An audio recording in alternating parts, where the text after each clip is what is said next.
வாராகி அம்மனை தொடர்ந்து வழிபாடு செய்துட்டு வந்தால் நமக்கு இருக்கக்கூடிய எப்பேற்பட்ட பெரிய கஷ்டங்கள் கூட சுலபமாக விரைவில் தீர்ந்துவிடும் அப்படின்றது உண்மை.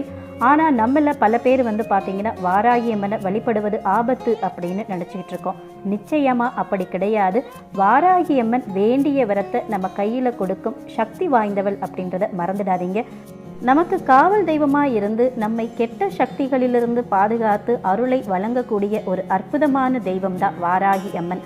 பொதுவாக பார்த்தீங்க அப்படின்னா வாராகி அம்மனை எந்த முறையில் வழிபாடு செய்தால் நம்மளுடைய தீராத கஷ்டங்கள் கூட விரைவாக சுலபமாக தீரும், அதை பற்றி தெரிஞ்சுக்கலாம்.